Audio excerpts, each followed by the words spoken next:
Rosemary E Guiley. I'm an author, paranormal investigator, and researcher. I've been working full-time in the field since 1983, and I cover everything in the field because everything is interrelated. I do investigations of haunted places, especially negatively haunted places. I do entity contact experiences, spirit communications, mystical experiences. One of my special areas of inquiry is the entity contact experience. And I have found in the course of my research over the years that there are many interconnections between the different kinds of entities that we think we encounter. And in fact, the roads are leading back to one entity in particular, which is my current topic of research, the Djinn. So who are the Djinn? Explain this to somebody who's never heard this before, because this is a completely new topic for most people in this kind of field of work. Most people in the West have never heard of the Djinn, and that's understandable. They really didn't enter our paranormal lexicon, but they are major players in the field of our paranormal experiences and our ET abduction experiences. The Djinn originate in Middle Eastern lore. That doesn't make them Middle Eastern any more than all fairies are Celtic. Entities really don't pay any attention to human boundaries of race, culture, ethnicity, political boundaries, and country boundaries. They're everywhere, but nonetheless the stories of them and their mythologies do concentrate in certain areas. The Djinn go back to ancient times in Persia and Babylonia, ancient Arabia. They are a supernatural race, very powerful, who existed on this planet before we did. They preceded humans. They were around when the angels were around. And according to their creation story, the angels were made of pure spiritual light, the Djinn of smokeless fire, and then God decided to make human beings out of earth and water.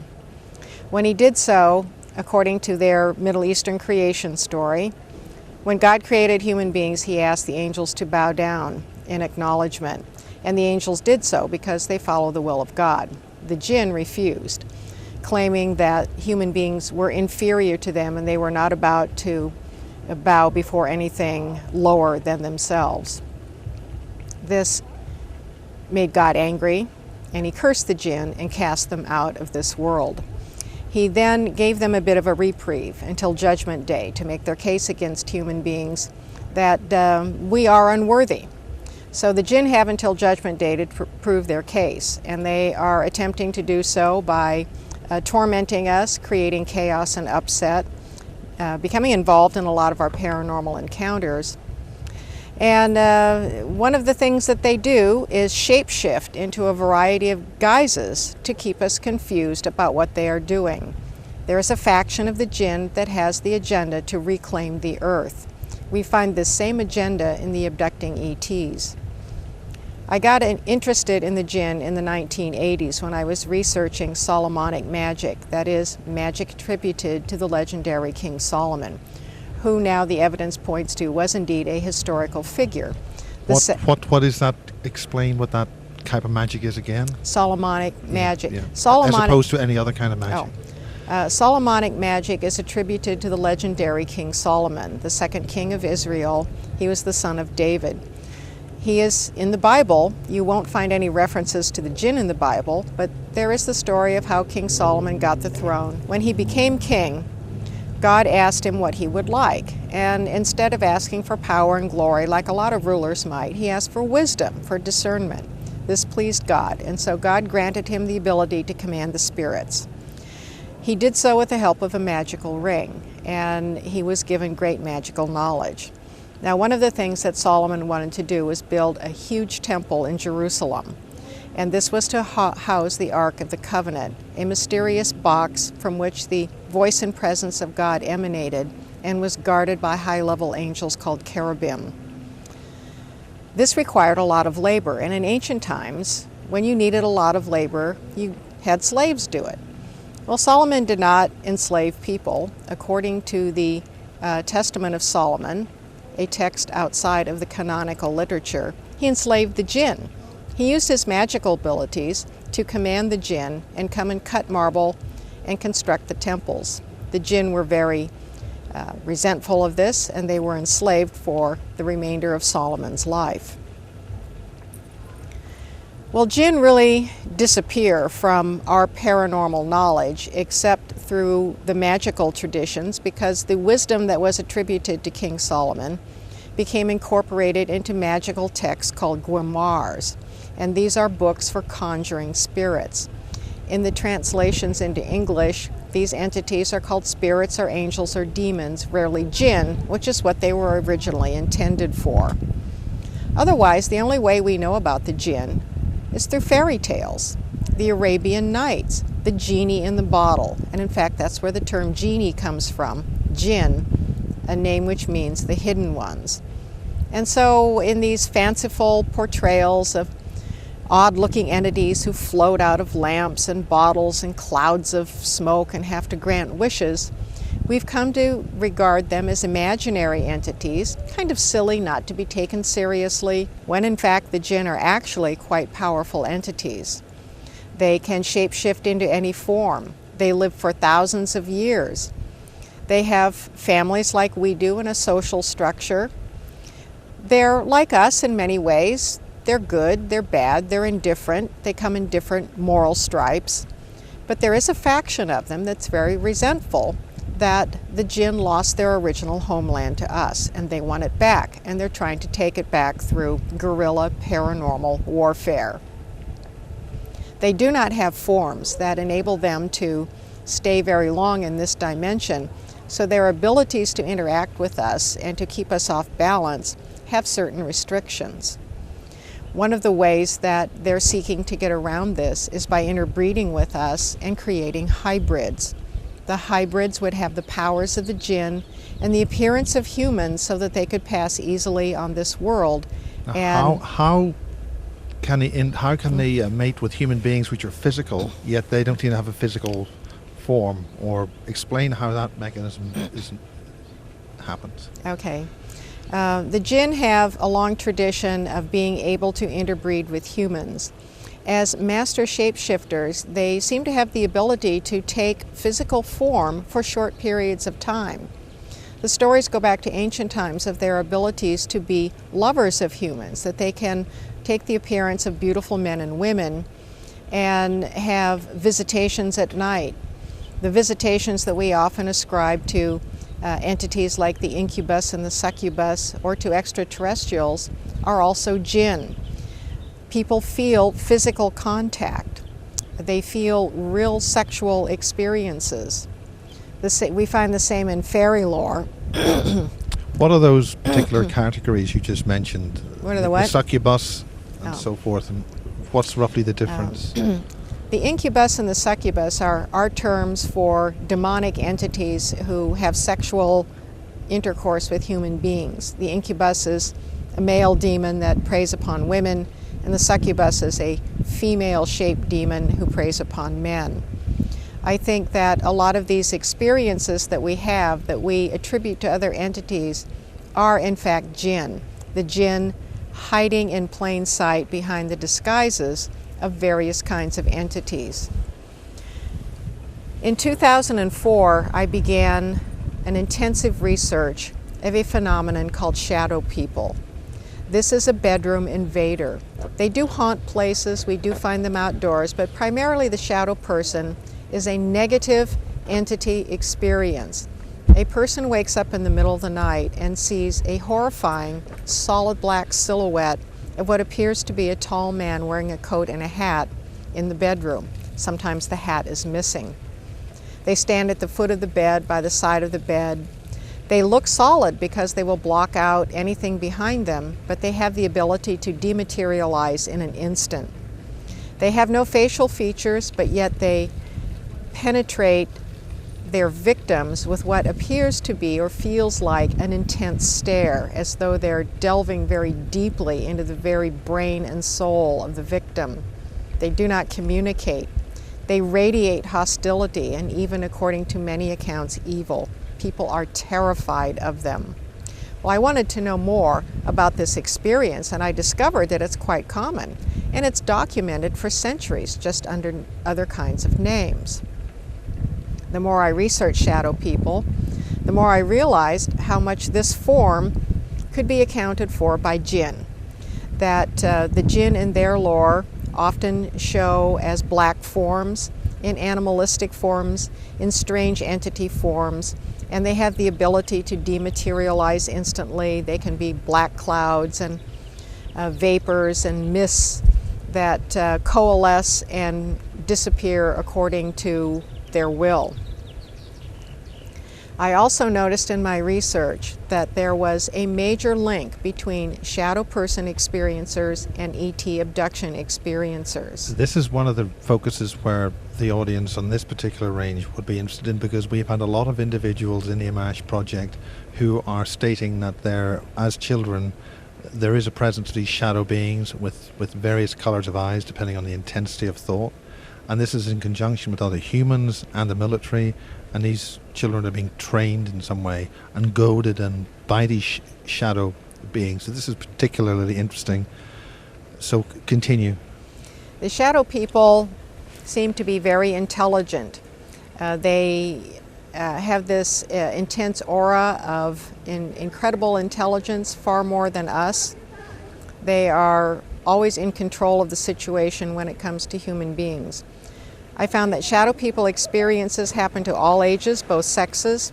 There was no particular grouping in age groups. It's not a kiddie phenomenon. It's not just the boogeyman in the closet for children, but adults have them as well. No one seems to know what the shadow people want. They may come just once in a lifetime. They may come periodically. They may be attached to families. They may be attached to places. But there was this peculiar link to the abduction scenario that intrigued me to look further into the situation. Were shadow people a form of ETs? Were they working with were the other entities working with the ETs or against them? If they had a agenda concerning us, they might want to know what other entities were up to. The deeper I went into it, the more I came to the conclusion that shadow people were a form of Djinn, and that Djinn were participating in the abduction scenario. The characteristics... Does that mean that the Djinn are involved in some way with the ETs, or are the ETs the Djinn? I believe that many of the abducting ETs are in fact Djinn, that this is one of their disguises. The agendas of the abducting ETs are the same as the Djinn.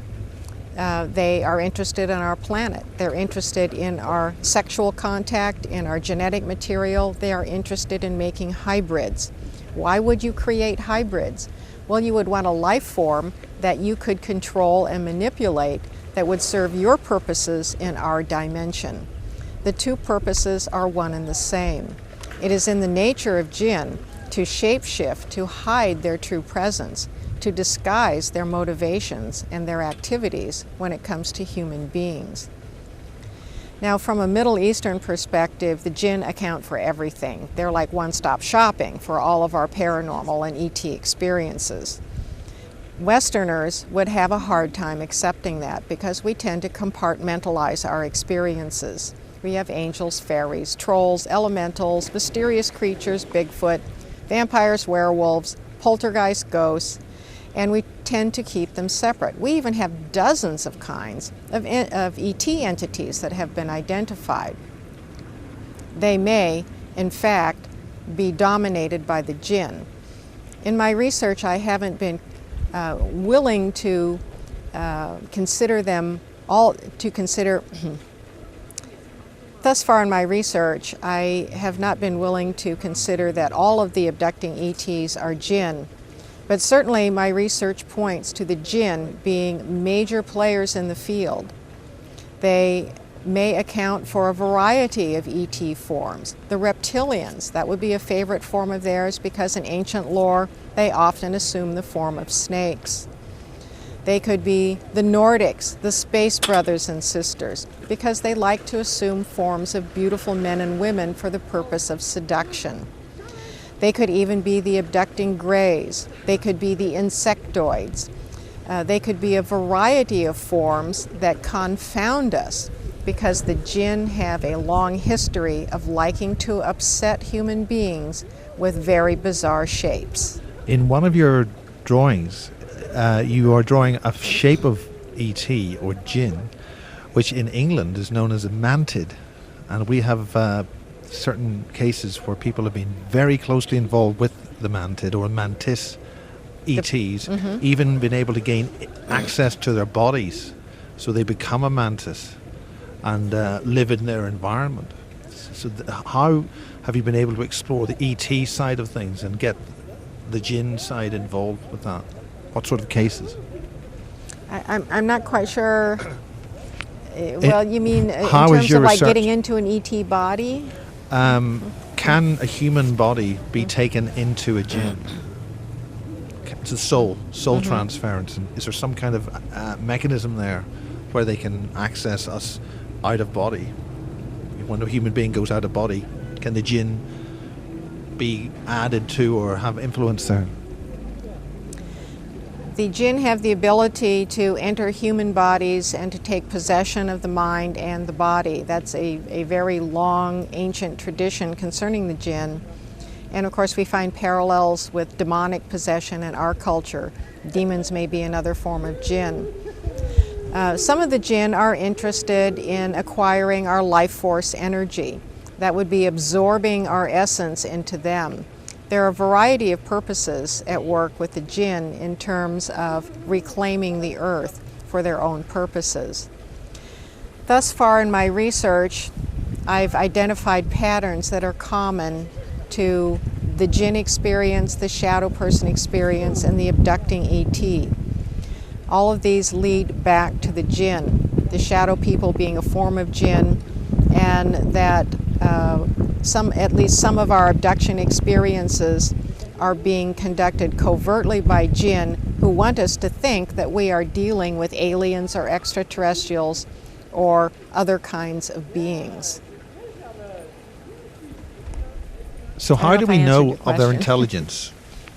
Sorry? When you say that the Djinn is intelligent, what kind of interactions do you have with the Djinn to see the intelligence? How does it exhibit that? How does it see its cleverness? Or in what kind of way is that manifest? Many of the Djinn who are hostile to us have an intelligence and an arrogance. They have the ability to always have the upper hand, in part because they have supernatural abilities that we don't. And they seem to have the ability to move in and out of our environment where we don't have reciprocity. We can't willfully visit their environment.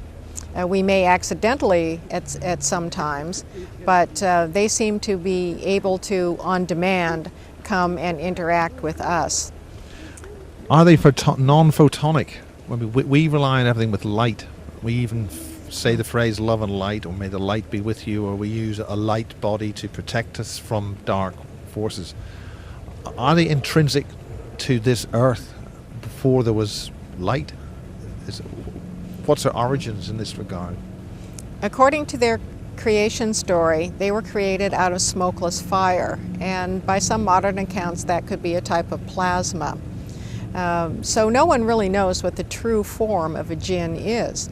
However, when they manifest, they often have like an electrical field around them. There's often a blue glow or an aura around their outlines. And they seem to be very disturbed by electromagnetic emissions and phenomena. People have found it to be very effective to keep the lights, computer, television, radio on as a way of dampening down their ability to invade an environment. Certainly we've noticed in electrical power systems, power stations, broadcast, radio, television, high power electrical systems, that they seem to be these black entities which seem to be attracted to this. Is this the Djinn? I think that the dark entities who are attracted to some of our power sources, these are shadow figures, and that they are a type of Djinn. They may be getting information that can help energize them or prevent depletion. If our electromagnetic energy is disturbing to some of them, they would need information to know how to protect themselves from our technology. Have you heard of the term scuttler? I've not heard of the term scuttler. We've encountered them in England, and it's like a hand, and it's a fuzzy blackness. It's got a fuzzy outline, and it's a cross between a crab and a sort of a small octopus. and they scuttle out of the way when you perceive them. And this is one of the things which I've noticed even here at the Congress, not this particular one, where these fast-moving shadows are seen to move around us. But we've also been told that certain remote viewers, when they're remote viewing or when people go out of body, if you were to see them out of body, they would be wisps of blurs. Is there a connection there between what we would be doing out of body and what they are? Are they essentially the same thing? If I understand your question correctly, you want to know if the scuttlers are Djinn. Yeah. And small creatures which scuttle about, and then there have been larger ones like giant spiders or huge octopus things the size of buildings. Have you heard of anything like that? I've referred to Jim Keith's book on mass control, where on his final page he has a huge octopus with an eye in it, which is all over the city and taking control of everything. Is that anything to do with the Djinn? Have you heard of that type of life form? I have not. I'm not familiar with the octopus kinds of forms or the scuttler forms. However, in many haunted places where there is a Djinn presence, there are small creatures that we call the little gray scurrying things. Yeah, and that sounds a description of a scuttler. It sounds very similar. They usually take an animal form rather than a hand form. They're usually... Well, I'm only saying the hand is roughly the size. Oh, the size of a hand. It's those sort of tentacles look like a giant furry spider. Well, when I see them in my investigations, they can range anywhere from about the size of a hand to about the size of a small cat. And they have too many legs. They move extremely fast, and they look like they have too many legs. There's no discernible head, there's no discernible end to them. They like to scurry along, especially the edges of rooms, like along the baseboards. They move extremely fast. They don't seem to interact with humans much. They just seem to be present in the environment. I've seen much larger ones. I've attributed them to like a giant brain cell. Like they've got long tendrils and they have a central mass. And are you familiar with the television series Babylon 5? Yes, I am. And the shadow wars in that? I felt very strongly that the shadow creatures in that were very like some of the things which have been seen.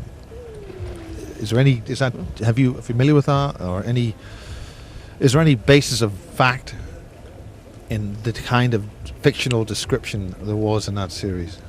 Science fiction writers are quite the visionaries when it comes to perceiving truth. We find this over and over again, that writers who seem to be way ahead of their time describe things that we wind up experiencing. And I also think that through their imaginations they have the ability to penetrate these other dimensional realms where what we take as fictional really does exist in some way. So I think that these scenarios make total sense to me from a paranormal perspective. They would have a basis in reality. So what brought you into the UFO side? What was the kind of research which attracted you from the broader aspects to focus into the ET side of things? I have been interested in UFOs and ETs since I was very young. I had experiences, not ET experiences, but entity contact experiences with beings that I called angels and fairies. But I was very interested in science fiction. I wanted to be a professional astronomer, and I read science fiction voraciously. And so all of my interest in space travel and what we might find in space travel got me involved in ufology from a very young age. So it's been part of my research from the beginning. The entity contact that I've been doing in terms of personal experiences led me deeper into ufology through the Djinn and the shadow people. So what do we do about it? How do we protect ourselves about these beings, or how do we see them so that we know that they're there?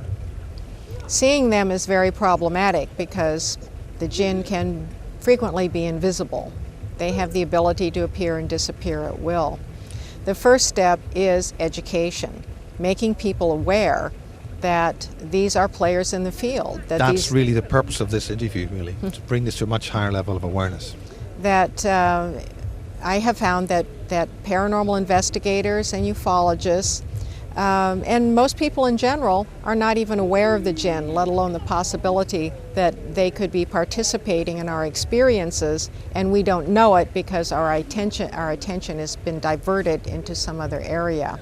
Like the extraterrestrial phenomena, which is out there as opposed to dealing with the problem right here. Now, in various fields, we have experimented with remedies. You know, how do we protect ourselves against abduction, against visitation, against sexual assault, against being pestered by presences that make life unpleasant for us? To date, there is no one universal remedy that works for everyone. And I have interviewed people on what they have found effective. I have experimented with different things myself. So what kind of remedies would you suggest? Crystal remedies, magical remedies like certain kinds of plant or crystal or things. Can you go through some of the ones that the ordinary person can use? The things, here are the things that work for some but not all people. And one is electromagnetic. That if you have frequent phenomena or frequent visitations, if you keep lights on, especially lights with a television set. Now we've got a problem with lights, is we've had to switch lights from the tungsten bulb to these high frequency lights, which some people are saying they're actually a problem. They're not part of a solution. And indeed, this does not work for everyone, but for many people that seems to disrupt their own energetic field so that they either don't come as frequently or they go away altogether. One thing is, as soon as you show fear, you are in a lot of trouble. They know they have you. So asking people not to be frightened when they're terrified is very difficult, but that is an important thing to master. So how would one focus on not being afraid? Love and light, peace, grounding yourself? A daily practice of meditation and prayer strengthens the aura and the natural buffer considerably, and also strengthens your own spiritual connection so that you don't feel as vulnerable to outside interference. It's very important to keep your own natural aura as buffered as possible. How does one improve the aura? Keep it.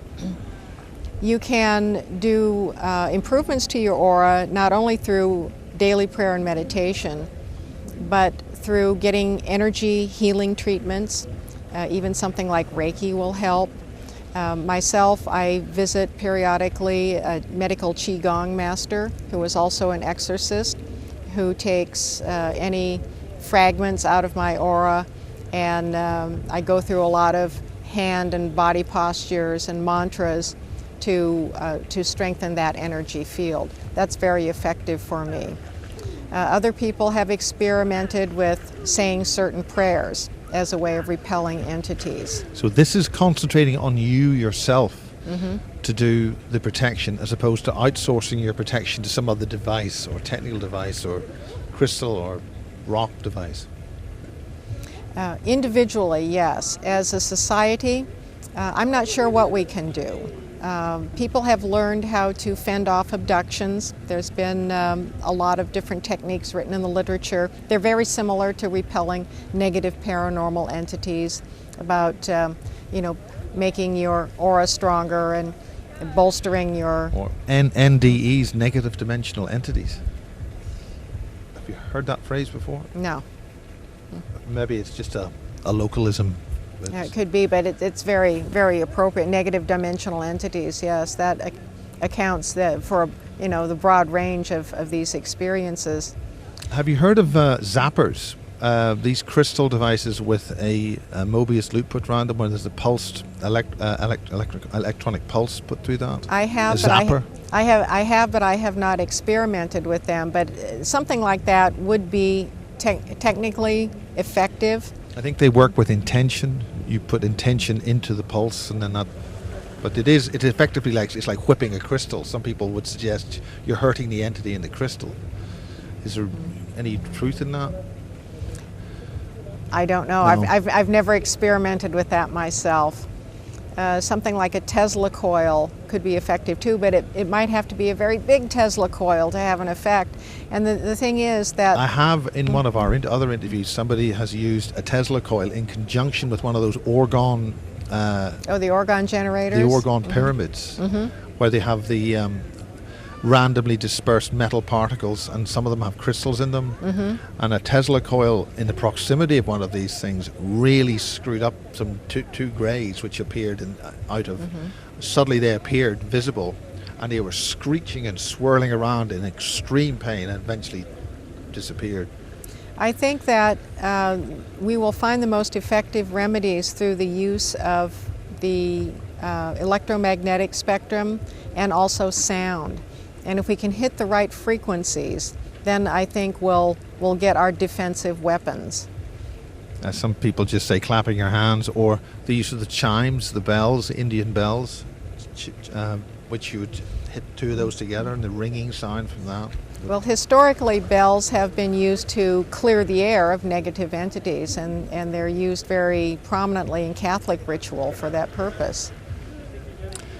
So let's get down to your book. Is this the first book you've written, or the second? Do you have a series of books? The first book on the Djinn that I wrote came out last year. Was called The Vengeful Djinn, and that was an overview of the Djinn, their origins in Arabian mythology, their absorption into Islam.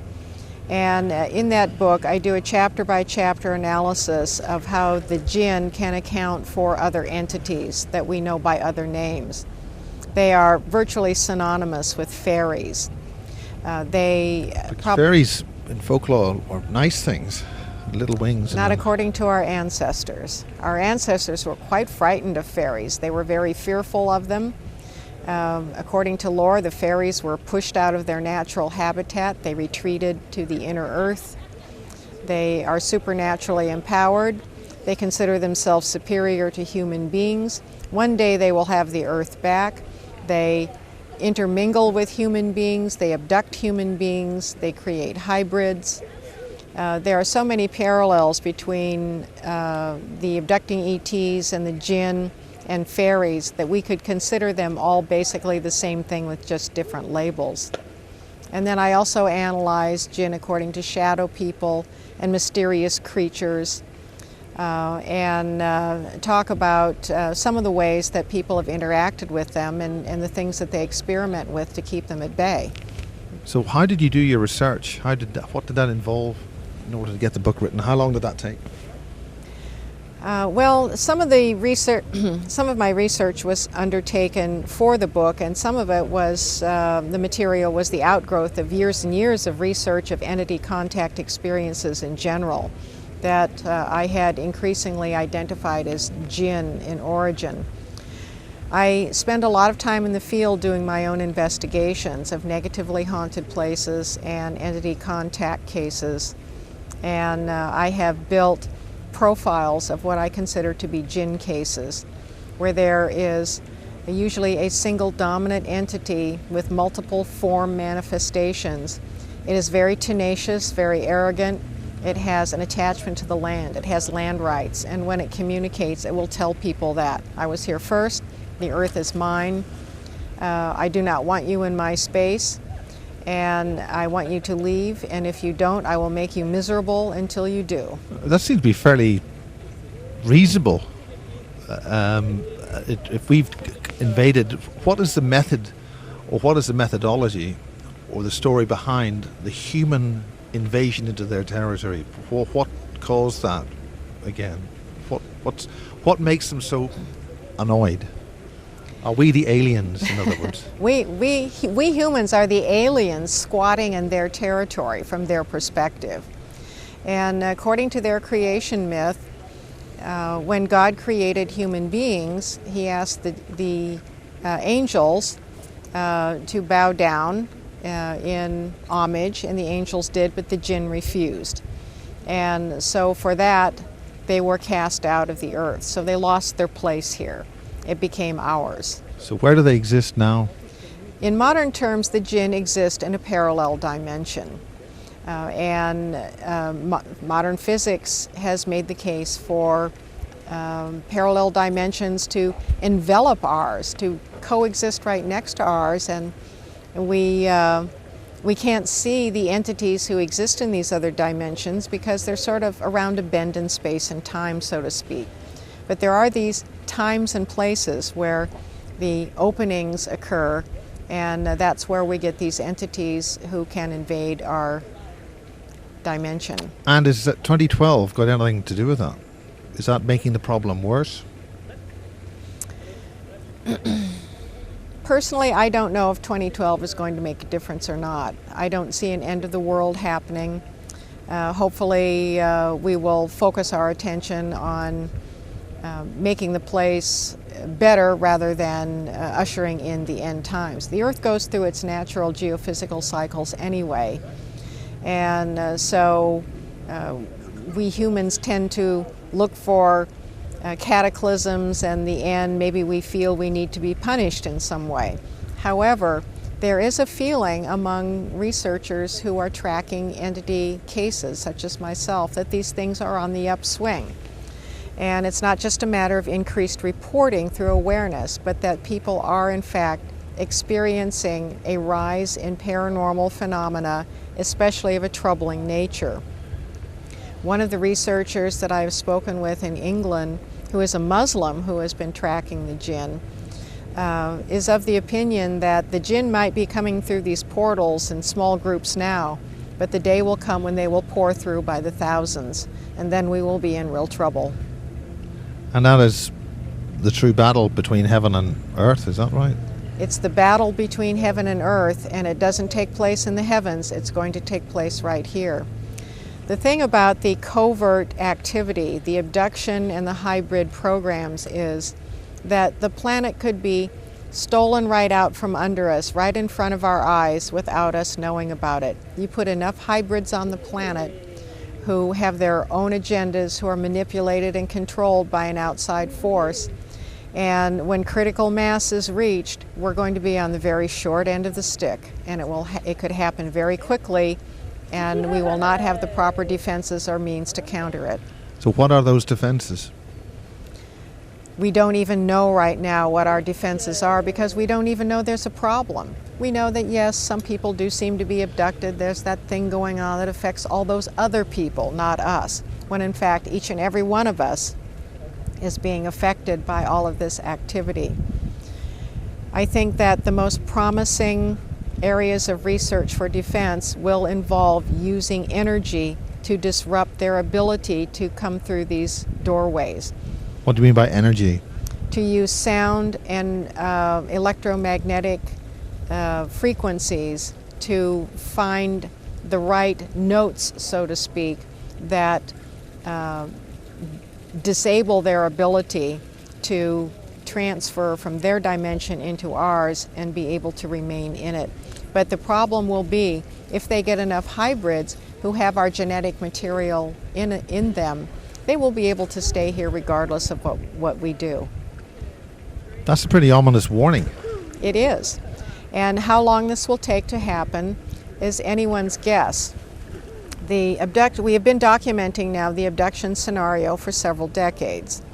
And whether or not it's been going on much longer, it may have in various other kinds of ways. The fairies are abductors, and the fairies go back to ancient times.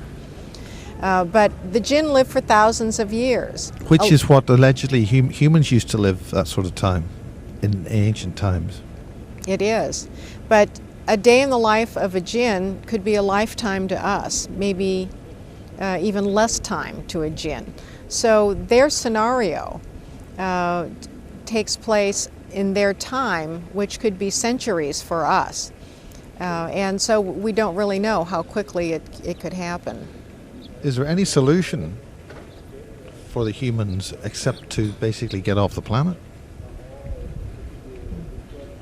I think that human beings have the capability of defending themselves and their world. There may be a variety of entities who have their own purposes for the planet. They want the planet resources, or they want human resources, or both. And that the Djinn may not be the only ones engaged in this activity. We have the capability, I think, of rising to the challenge, but if we don't know we're being challenged, we're just going to be complacent. We're going to allow the erosion to happen right in front of us, and by the time we realize that the ground from our very feet is gone, so to speak, it may be too late. What evidence would the average skeptic or somebody who's not aware of this at all be able to look at so they could then begin to wake up? It's always hard with skeptics because we're dealing with soft evidence. All of these things defy the scientific paradigm. And in fact, my work focuses on soft evidence. I look at anecdotal experiences, and from those I trace patterns, and then I look for context. How do we place our entity contact experiences within the context of human history, with other people, with things that are going on individually and collectively? Well, science does not accept soft evidence. So someone who is a skeptic, who is a show-me scientist, is not going to be convinced, usually, until they have their own experience. And I do see that happen, that people are disbelievers in all of this until something invades their bedroom that they can't deny, and then their world really is shaken up.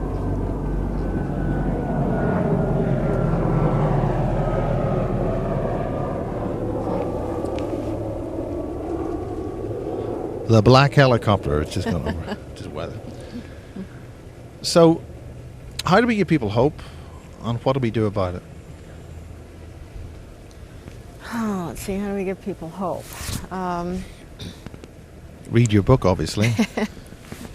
My second book, which deals with the shadow people and the Djinn, is called Rosemary E Guiley's Guide to the Dark Side of the Paranormal. It has many other topics in it as well, but it is an introduction to the Djinn and the shadow people. And then I am now doing a more in-depth third book where I go very deep into negative entity hauntings and the ET abduction scenarios, and a look at these portal areas where I think a lot of this activity is taking place. And what sort of areas are those? Because portal's a bit of a term. What would you call a portal? I call a portal an energized space where a broad spectrum phenomena picture happens, and that means that in a certain locale you are likely to experience mysterious lights in the sky, craft, UFOs, entity contact, close encounters of varying kinds, negative entities such as demonic entities, negative hauntings, mysterious creatures. In other words, a lot of things always seem to be in this hot zone going on most of the time. Well, these are all over the planet. A bit like the Skinwalker Ranch. Like the Skinwalker Ranch, like the Bridgewater Triangle in Massachusetts. These areas, Sedona is another one, Mount Shasta here in America. There are hot zones all over the planet, big ones and little ones. They are often characterized by negative magnetic anomalies. That is, their magnetic field is significantly lower than the surrounding area. This seems to be a hallmark of these portal areas. And in England, the Rendlesham Forest UFO area is full of this kind of activity. The Rendlesham Forest area is probably one of these portals where a lot of things take place. And we find that many of our dramatic UFO cases happen in these portal areas as well. So, I'm just trying to figure out what's the thing that people can do? What kind of thing can people do? Where do they go? Where do they get information? Based on now they've been made aware, what's the next step? Human beings do have a proper place in the cosmic scheme of things. We have a right to our place just as much as any other entity. And we have border disputes all the time among human beings in terms of whose territory is who, and that can go on a larger scale as well. So I'm always optimistic for the human race. We have great capabilities, we have great potential that we haven't even begun to tap into. We are often challenged with overcoming our lower nature, our tendency to become embroiled in violence among our own kind. It keeps us focused on a very narrow picture instead of expanding into the big cosmic neighborhood. So we need to focus on our spiritual development and our vision that takes us beyond merely our own neighborhood, our own materialism, our own stuff, into the cosmic arena where interactions with entities take place in different ways. They take place through thought, through intention, through consciousness. We need to develop that in ourselves, and that comes through having a well-grounded spiritual practice. Whatever your religious background is, it really doesn't matter because all roads lead to the same place. It's a spiritual foundation. It's our connection to the cosmos, and many people just simply neglect that. I think the Middle Eastern cultures have developed more ways of combating the Djinn and defending themselves against the Djinn because they've been part of their culture. They haven't been part of our culture. They're players on the field, but our eyes have been closed to them. So there are methods that seem to be very effective in many cases. There are certain prayers, there are certain charms, there is what I would call magically empowered waters that would be empowered through consciousness, through prayer, through the connection to the divine, that have been effective in many cases with repelling the Djinn. And there are exorcism techniques. However, all of the commentaries that have been written over the centuries on the Quran have acknowledged that the Djinn are very powerful, very deceitful, and very tricky. And if they are determined enough and powerful enough, there's very little that you can do against them if they are that determined. So we just have to keep at it until we discover something that works in most cases, and we don't have that now. The bottom line is we've become more educated, more aware, and have a higher spiritual inner self. Would that be correct? We have to become more spiritually aware. We have to develop our own powers of consciousness. And there's been so much research, even from the scientific perspective, on the power of thought and intention to change physical reality. This is science fiction to a lot of us, but it's very real. It's a part of metaphysics, it's a part of mysticism, and the scientific research on imbuing objects with intentionality has been demonstrated in the laboratory. But this does not get out into the general public very well. Human beings are very mired in a materialistic world. We're concerned with our own stuff, our own power, our own arenas, and we stay focused in a very low level of energy when in fact there are other entities who are operating at what you would call much higher frequencies of consciousness. And until we develop that in ourselves, we're going to be ill-equipped to be even neighbors in the cosmic scheme of things, let alone keep our portion of the neighborhood for ourselves. Well, thank you very much indeed, and blessings. Thank you. What's the summary? Book 1 is The Vengeful Djinn. It is an introduction to the Djinn describing their origins in Middle Eastern mythology and folklore, their absorption into Islam, their ability to interact with us in a variety of settings, paranormal and ET. There's an analysis chapter by chapter of how they masquerade as entities who are very familiar to us. It also covers how we might counter the Djinn in various ways. Okay, book 2? Book 2 is Rosemary E Guiley's Guide to the Dark Side of the Paranormal.